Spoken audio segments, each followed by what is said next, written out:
एक बार की बात है, गौतम बुद्ध अपने शिष्यों को जिंदगी से जुड़ी अच्छी बुरी चीजों का ज्ञान दे रहे थे। सभी शिष्य उनकी बातों को बहुत ध्यान से सुन रहे थे। उन सभी में एक शिष्य ऐसा था जिसे प्रश्न पूछने की बहुत आदत थी। वो उठकर गौतम बुद्ध के पास गया और उनसे बोला, आप हमें जिंदगी के बारे में जो कुछ सिखा रहे हैं उस सब का क्या फायदा, क्योंकि हम में से बहुत से बच्चों को ये भी नहीं पता कि हमारे जीवन का मूल्य क्या है और ये जीवन हमारे लिए कितना कीमती है। पहले आप हमें ये बताइए कि इस जीवन का मूल्य क्या है। अपने शिष्य की बात सुनकर गौतम बुद्ध अपने कक्ष में गए और एक चमकता हुआ पत्थर का टुकड़ा लेकर आए। वो टुकड़ा उन्होंने अपने शिष्य को दिया और बोले, मैं तुम्हें इस जीवन का मूल्य तब बताऊंगा जब तुम इस पत्थर का सही मूल्य पता लगाकर आओगे। साथ ही ये ध्यान रखना कि तुम्हें ये पत्थर का टुकड़ा किसी को बेचना नहीं है। गौतम बुद्ध की बात मानकर वो शिष्य बाजार की तरफ चला गया।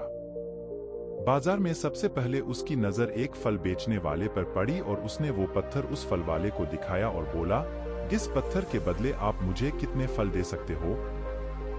फल वाला बोला, ये पत्थर कुछ खास तो नहीं है, लेकिन फिर भी इसके बदले में तुम्हें 10 केले दे सकता हूं। वो शिष्य उस पत्थर को लेकर आगे चला गया। फिर उसे एक सब्जी वाला मिला। शिष्य ने उस सब्जी वाले से उस पत्थर की कीमत पूछी। सब्जी वाले ने उस पत्थर को ध्यान से देखा और बोला, इस पत्थर की कीमत के बदले में तुम्हें ज्यादा से ज्यादा एक बोरी भरकर सब्जियां दे सकता हूं। इसके बाद वो शिष्य उस पत्थर को लेकर एक सोने के व्यापारी के पास गया। उस पत्थर की टुकड़े की चमक देखते ही उस सुनार ने उसकी कीमत 100 सोने के सिक्के लगाई। शिष्य ने वो टुकड़ा बेचने से मना किया तो वो सुनार उसके बदले 200 सोने के सिक्के देने को भी राजी हो गया। लेकिन शिष्य ने वो पत्थर नहीं बेचा। इसके बाद वो शिष्य एक हीरों के व्यापारी के पास गया और उनके सामने उसने वो पत्थर के टुकड़े को रख दिया।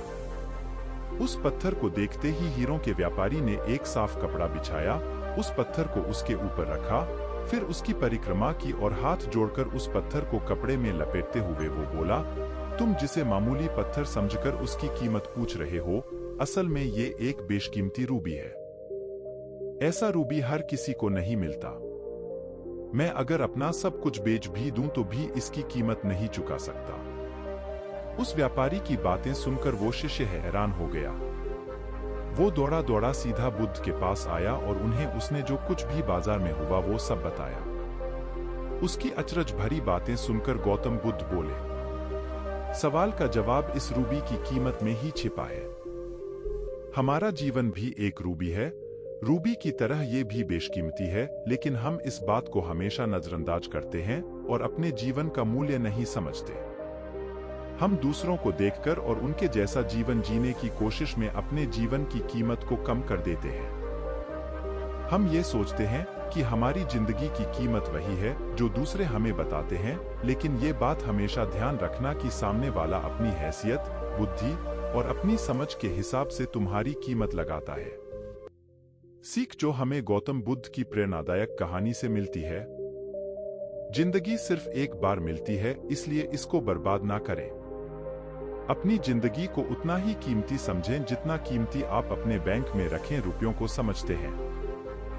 आज के समय में लोग अपनी जिंदगी से ज्यादा कीमती प्यार, पैसों और दिखावे से भरी चीजों को समझते हैं। प्यार के चक्कर में लोग सुसाइड कर लेते हैं।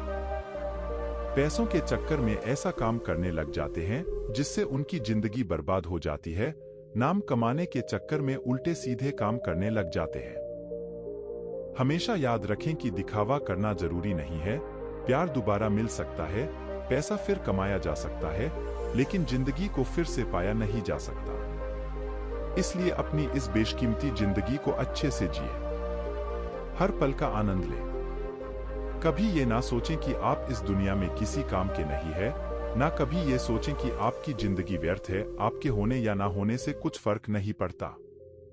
जब भी ऐसे नेगेटिव विचार आपके मन में आए तो खुद को बस ये याद दिलाएं कि जीवन एक रूबी है और ये बेशकीमती है।